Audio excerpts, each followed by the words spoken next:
we have some special people here with us today to dedicate our Boy Scout cabin, our 100-year-old cabin, and with that, I'd like to introduce Mayor Black. Thanks for coming out. Luckily, we don't have the rain of yesterday. To keep the program going, I'm going to kind of be the MC. We got a number of people who are going to share some perspectives. And what we want to open with, Connor Bigelow is the senior patrol leader for Troop 60, and we're going to have posting of the colors and the Pledge of Allegiance. Connor?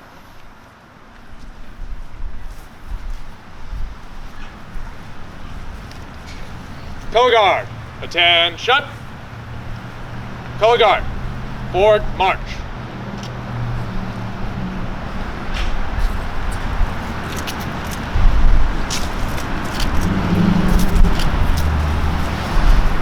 Color guard, halt. Color guard, please prepare to post the colors. May you all please join me in the Pledge of Allegiance. Scout salute. I pledge allegiance to the flag of the United States of America and to the republic for which it stands, one nation, under God, indivisible, with liberty and justice for all. 2. Color guard, you may please post the colors.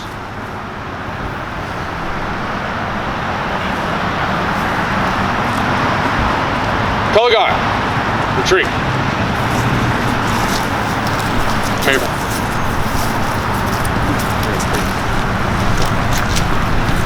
Color guard, halt. Color guardies, troop at ease. Thank you very much. If you don't have a program, I want to just give a little bit of perspective of the project from a broader perspective, then talk about the project itself, and then give a handful of congratulations to the troop and the project team. And for the first perspective, I just wanted to share a little bit from the community. And this goes back about 10 or 12 years ago. I actually was on a radio program, Grow Omaha, and we were talking a lot about the growth of Papillion. And at that time, a lot of this stuff was happening on 370, Shadow Lake, the ballpark, a lot of big stuff. And the question was posed to me of, can Papillion get too big? And in the moment on live radio, made some comment about, well, you got to keep growing, but you can't lose who you are. And that comment, I will tell you, bothered myself, some of the staff in the city council for about 6 months. So we thought, it's a nice political statement, but what's it even mean? And if we can't articulate it, how do we encourage it or protect it? And about 6 months after that statement, a picture came together, a literal picture I saw, and I think it started informing a lot of things from the city council and the staff. And the people in Papillion will appreciate the picture. Standing on this bridge over the Papio Creek on Father's Day weekend looking north. And on a Saturday afternoon, what do you see? You see people lining the street on both sides. You see an American flag over downtown. You see the 1870 core railroad town. And you see the band starting to come down leading off a parade on Papillion Days weekend. That picture has been there for 70 years plus every Father's Day weekend. And one of the answers to that question of we got to keep growing, but we can't lose who we are, is if we have a Father's Day weekend one of these years and you don't see that picture, we lost who we were. That is a core of Papillion, that Father's Day weekend picture. The picture in a different direction, though, is any time of year. Picture yourself at 84th and, I don't know, L Street down by H&H Chevrolet. You start traveling south, you get through Ralston, you get to La Vista, you even get into Papillion. Nothing really special until you get to the top of a hill by St. Columbikill. All of a sudden, stop at that top of the hill and envision what you see looking down. You see in the 1870s railroad town of Papillion. You see the historic city hall, the historic church, some of the old houses that go back to the turn of the century. And you see a lot of the old buildings downtown. You cross the creek and you see City Park, and you saw an old log cabin. Couple of pictures to keep in mind. Those have really driven a lot of what we've done the last 10 years. But then go to just a couple of years ago, we realized we were coming up to the 150th anniversary of Papillion. And a Papillion 150 committee was created to start thinking, how do we celebrate 150 years? one of the things we realized is a lot of communities either forget their past because they want to grow, or they get so stuck in the past they don't grow. And we had a real unique opportunity to say at 150 years, we can celebrate the past, we can remember the past, we can have the traditions of the past, but we can still look to the future and grow and not be stuck. And I think we've been able to do a pretty good job of that with a lot of the community organizations. But at that same time realize this log cabin was literally falling apart. We were so worried that it wouldn't last another winter. I think every time it snowed, Tony Gowan and the Parks Department would come down and scrape the snow off the roof because we weren't sure it would hold under the weight. And it was about that time we realized how important this cabin was from the community perspective. In those pictures, you drive down 84th Street on a given day, and if this cabin wasn't here, we started to change the character of Papillion. This cabin was critically important to that picture. And that's when the conversation started with Troop 60 of what can we do to save this cabin. And I'll leave that for the rest of the program. But I'd like to introduce Ben Justman. He's the executive director of the Sarpy County Historical Museum, and I think he can give a historical context as well. Ben. I'll give a brief historical context. 50 years ago, the local Papillion Times newspaper advertised that a 12-ounce bottle of log cabin maple syrup sold for 36 cents. So that hopefully doesn't put things into historical context too much, but that same 1971 issue also reflected back 50 years prior to 1921, when the Boy Scouts of Troop 1, now Troop 60. They were the first in Nebraska to register with the National Boy Scouts, under the direction of their scoutmaster, began work on this very log cabin right behind me. 30 years prior to 1971, a 1-pound can of log cabin maple syrup sold for 16 cents. And throughout the summer, before America's entry into World War II, and the Boy Scout scrap drives that would take place in subsequent years after, the Boy Scouts of Papillion began restoring on the log cabin, including adding the famous green roof, fixing the chimney and the fireplace, adding screens for the windows, and erecting 4 light bulbs to add electricity to the building. 30 years prior to that, if I have my math down right, in 1921, I can't tell you the price of maple syrup, but I can tell you that the Boy Scouts of Papillion completed the log cabin behind me. It was not just a Boy Scout effort, it was a community effort as a whole. The chimney and the foundation came from area rock and stone. The logs came from local farmers and area community members who helped cut down the trees. And the Boy Scouts built the log cabin under the direction of their scoutmaster. It took a community to build this, and it took a community to maintain it. It was quoted at the time as being a work of art, and much credit is due to the men who not only planned it, but who by brain and brawn pushed through.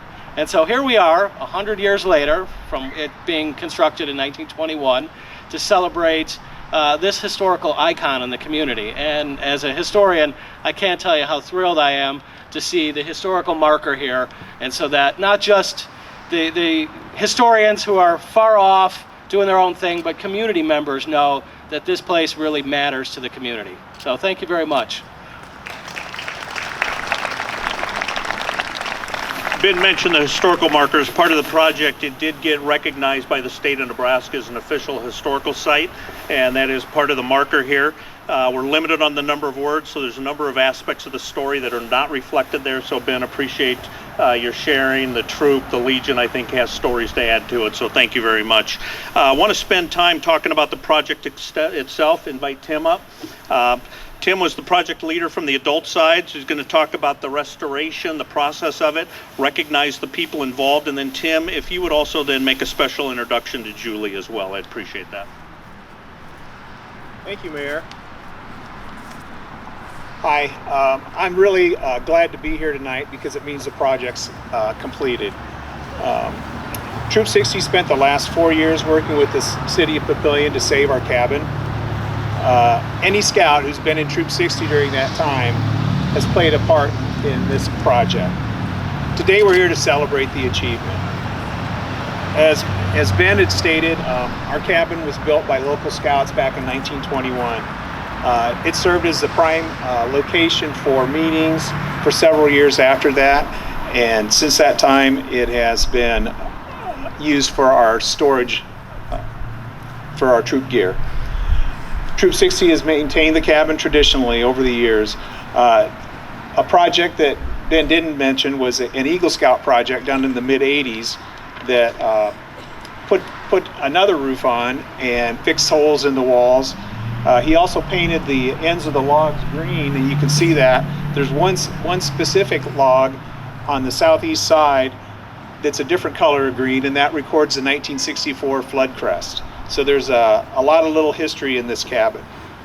Since 1912, the city has used it as Santa's workshop.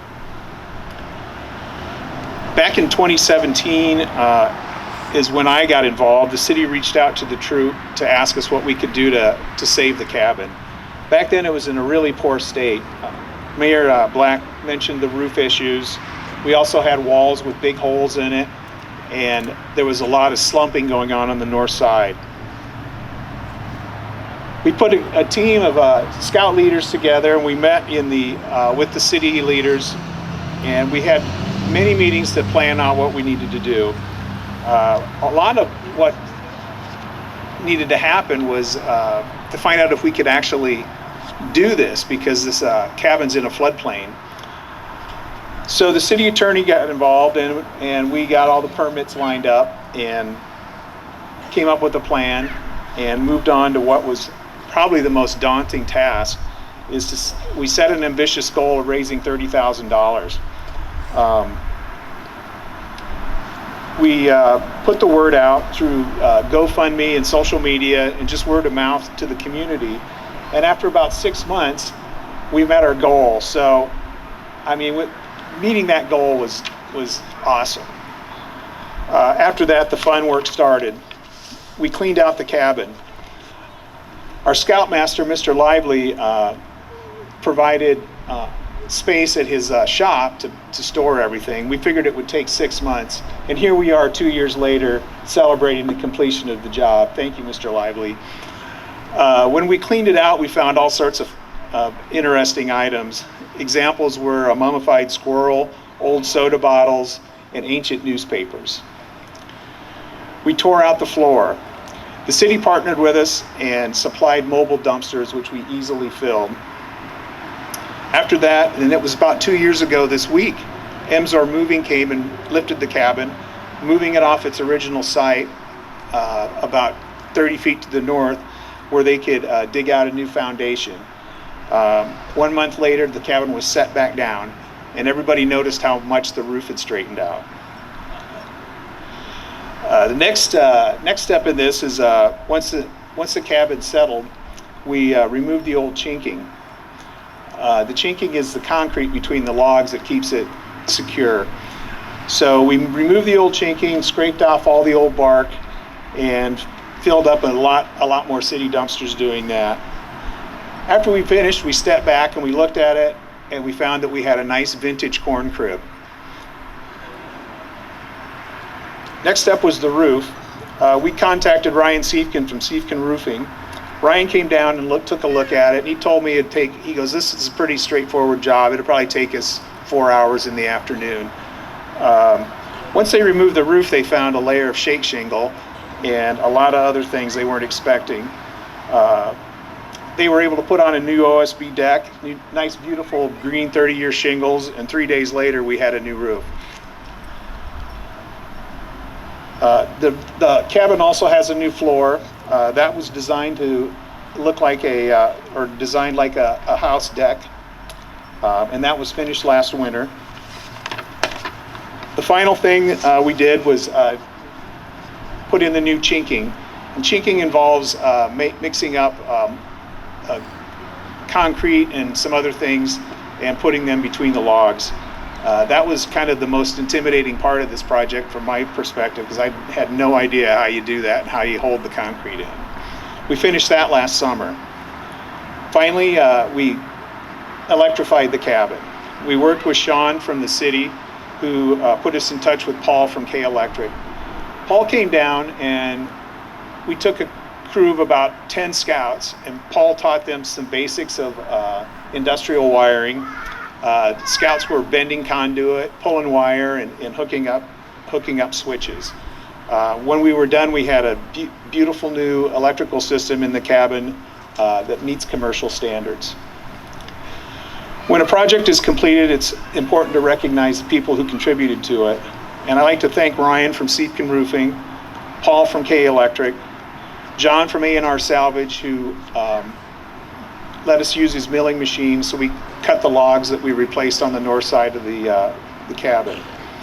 Laura in the Papillion Foundation was helpful with us from the beginning. Of course, Mayor Black and his crew, Tony, Jeff, Sean, Trent, and others lent a lot of support from the city. Congressman Bacon's office has shown interest in this project from the beginning and has supported us all the way. I don't want to forget all the volunteer scouts. We had almost all the scouts in Troop 60 come down and work on this at some point during the project. Adult leaders also chipped in. Finally, I'd like to thank the community for generously supporting this. Foremost among them is Mrs. Julie Junker, whose generous contribution put us over the top. And with that, I'd like to introduce you to Mrs. Junker.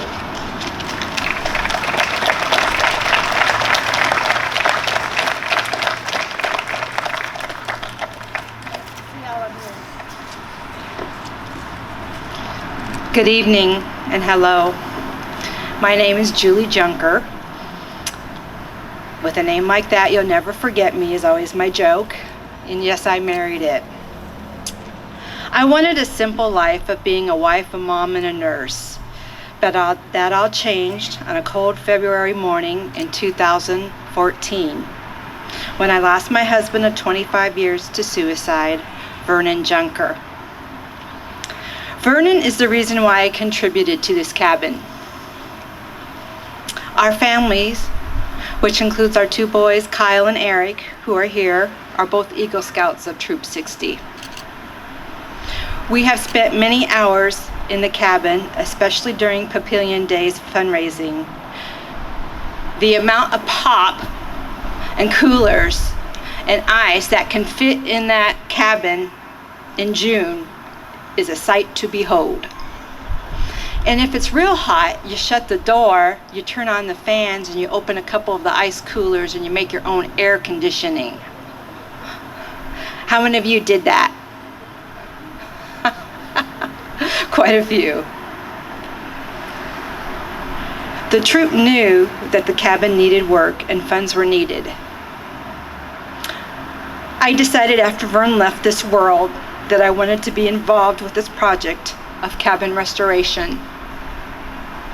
Vern would have wanted to see the cabin continue to be a place of Troop 60 to use for many years to come. Vern loved the outdoors and the camping programs that Troop 60 offered to him and the boys. He was just as proud of being involved with Troop 60 as the boys were. And sometimes I wonder if it was more him than the boys a few times. I want people to remember Vern, not for his final act, but for the role he played as a husband, a father, a Troop 60 assistant, a friend, and a retired veteran Navy commander. According to the American Foundation of Suicide Prevention website, the suicide rate is the highest in middle-aged white males. And in 2019, it was accounted for 69%. The VA reports that veterans of suicide rate is 1.5 times higher than non-veterans. I find these statistics alarming. We need to learn the simple act of reaching out and checking on our friends and talking about mental health. I want to give you an important number now. It's 1-800-273-TALK. 1-800-273-TALK. It's a suicide crisis line. I also have some bracelets here with the number on, and I also have people here who are great resources.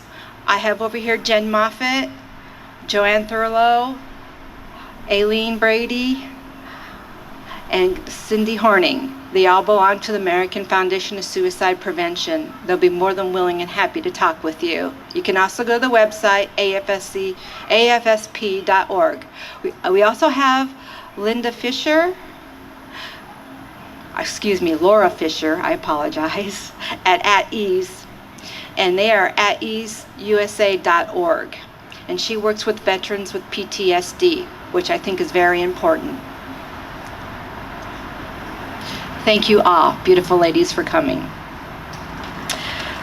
So I challenge you to all reach out to a veteran on November 11th this year and talk with them. That is my challenge. Finally, I've been in touch with the Papillion Foundation regarding putting a bench right here by the cabin or in front of the cabin. And so I'm the financial backer here, gentlemen. So if somebody needs an Eagle project, I think you hear me, right?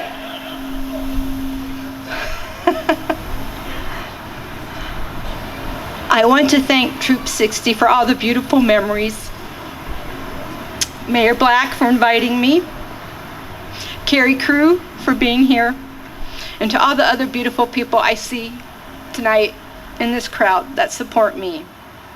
And last but not least, I want to thank my sons way in the back there, Kyle and Eric, whom I did this for their father, but I also did it for them too. Thank you.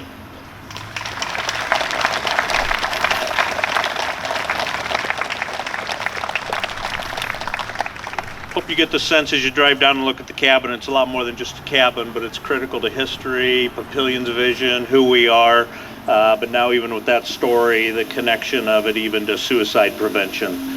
So help spread the word, and thank you very much, Julie, for sharing your story and sharing with the community. I want to give a handful of congratulations from several different organizations. First, I would like to invite Ted Pafford. He is the commander of Post 32, and they're the charter organization for Troop 60.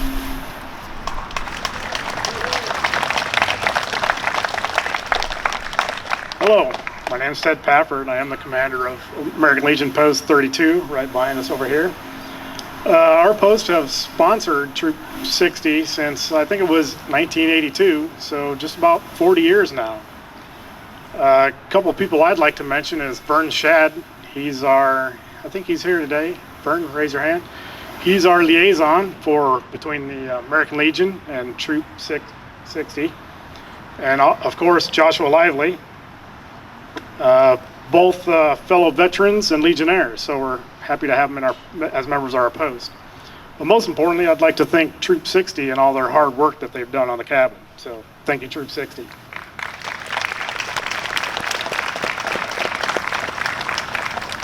So the official charter organization for the Scouts. Scouts are organized, the troops are together in a regional district. And the district chair for the Wagon Wheel District is Luann Klug, who also happens to be city councilwoman. Luann. Thank you, Mayor. Troop 60, thank you.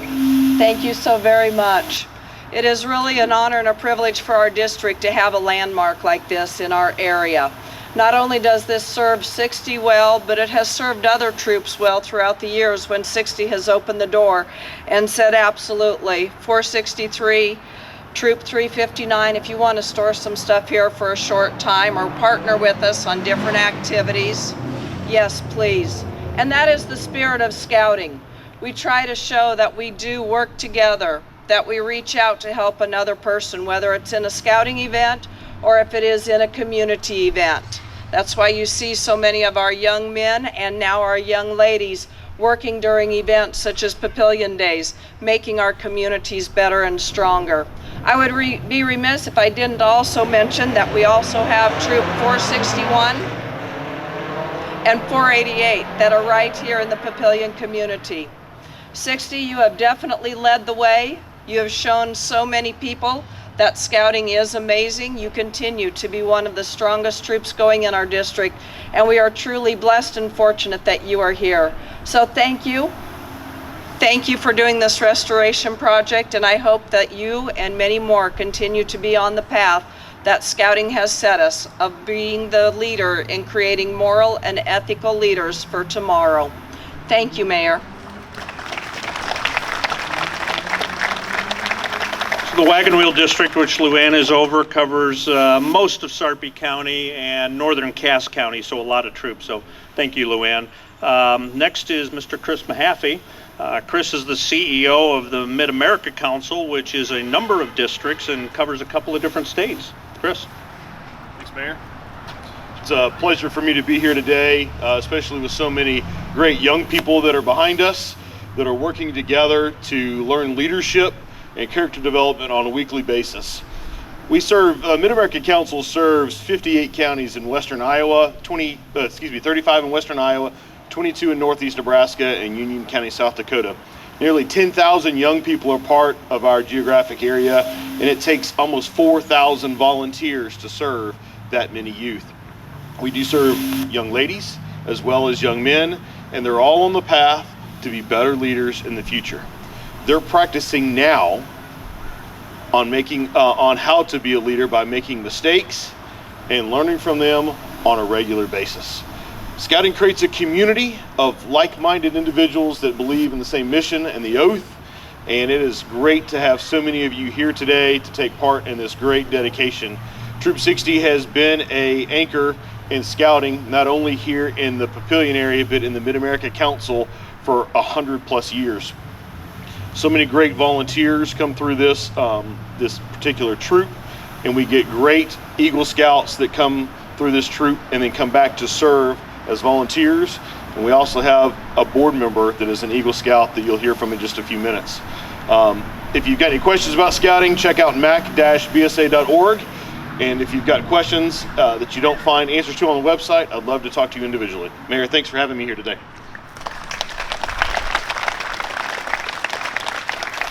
And our final congratulations, Mr. Mark Dreiling is going to share from a couple of perspectives.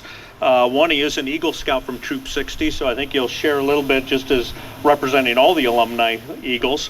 But he's also the Chief of Staff for Congressman Don Bacon in Washington, D.C. And so he'll speak on behalf of the Congressman as well, who could not be here. Mr. Dreiling.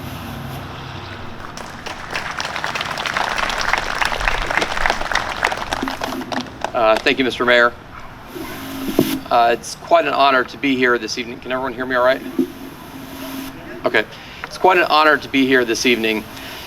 I was reflecting on this earlier today. You know, in 1987, when I was 9 years old and my family first moved here, and I don't think it was an accident on my father's part, but we decided to enter Papillion from the south, and we drove up this street, and I saw the scout cabin for the first time. My father made sure to point it out to me, and it immediately captured my imagination. The entire town did. It has a very Norman Rockwell-esque character to it. But the scout cabin was something that, it was the one thing that really caught my attention overall. And it was funny. I went into Cub Scouts. I didn't really enjoy Cub Scouts as much. But when I crossed over into Boy Scouts, I only visited one troop, and it was Troop 60. And it was a troop that became very much home for me.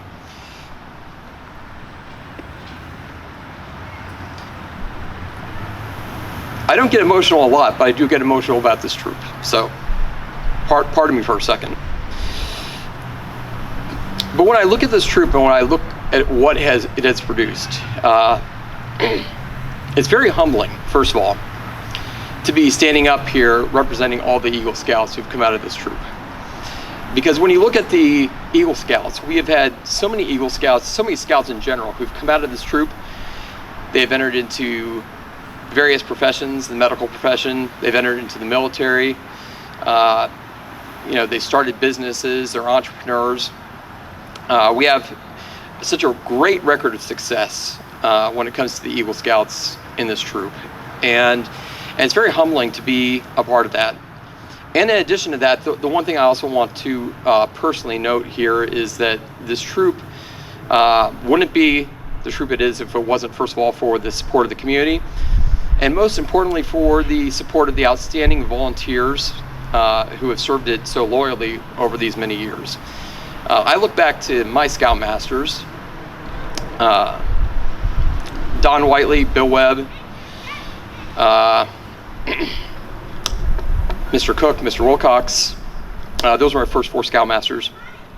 And they literally gave everything to the people in this troop. When I first joined, my old friend Aaron Krieger's here. Aaron, a fellow Eagle Scout, he remembers I was probably the smallest kid in this community. Yeah, Aaron's 2 years younger than me. He was much bigger than me. Everyone was bigger than me. I was shorter than this podium. And my own parents will tell people that I would not be the person who I am today. I would not have accomplished the things I've accomplished if it wasn't for those Scoutmasters and everything that they taught me. I directly credit them for pretty much all my successes in life. And then I look at so many of the other Scoutmasters. Aaron's father, for example, Dick Krieger, who was a Scoutmaster by the time I was older, was another gentleman who just gave so much. I wish he could be here today.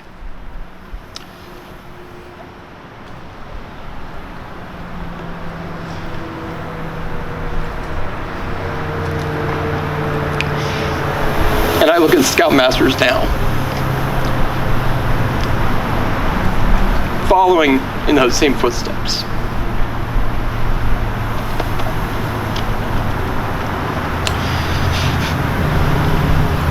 And it's humbling to be here. It's humbling to speak about all this. By the way, I have to point out the Scout Council, their CFO, is he here this evening, Spencer? You here? Another Eagle Scout out of this troop. So even right there, the Chief Financial Officer for Mid-America Scout Council, Eagle Scout out of this troop.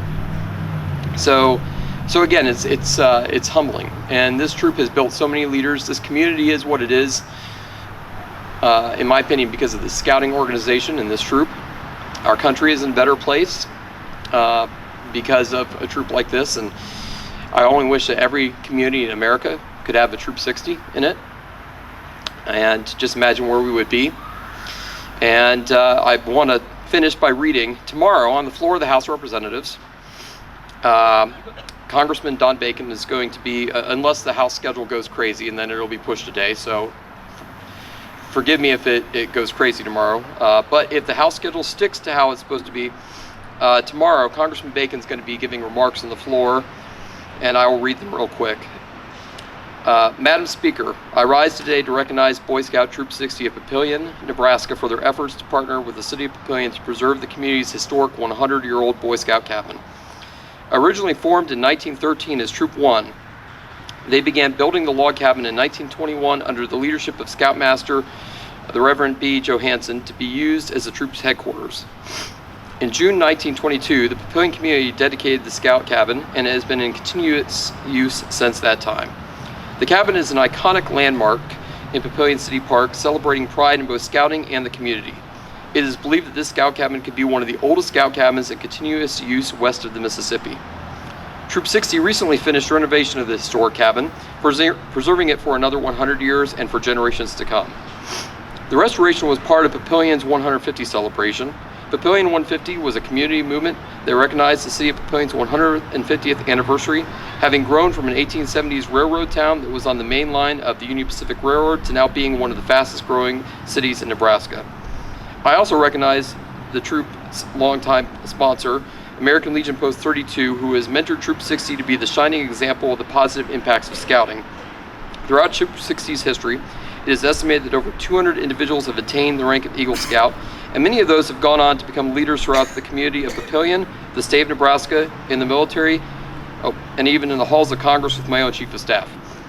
I salute Troop 60 of Papillion, and I yield back the remainder of my time. So this will be given by Congressman Bacon tomorrow. I would ask that the mayor, representative of the troop, and a representative of the Legion come up so I can present them with copies of this.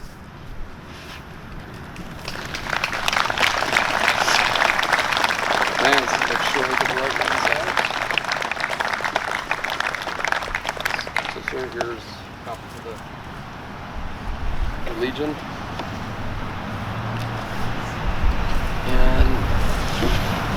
hope you have a place in City Hall for this year. Sure. Thank you. I got a little emotional there. Thanks. I think Mark was actually supposed to be in Washington, D.C., and he changed his travel plans to be here. So thank you very much, Mark.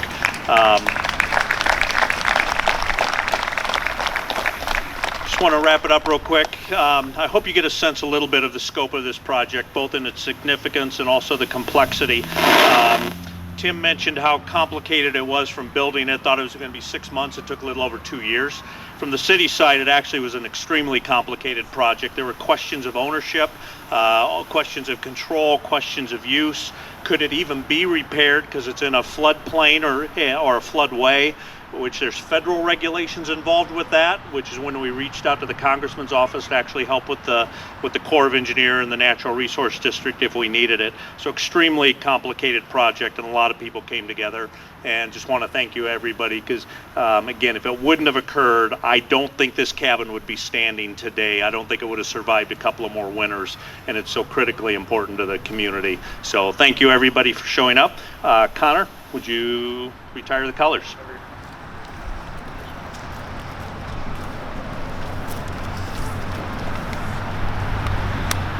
Color guard, attention.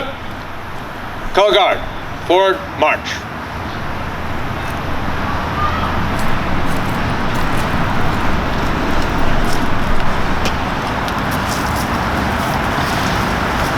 Color guard, please prepare to retire the colors.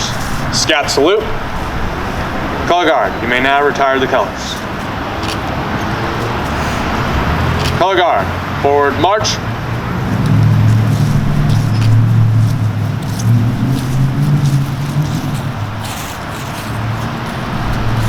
Color guard, halt. Color guard at ease, troop at ease. Okay, that's all.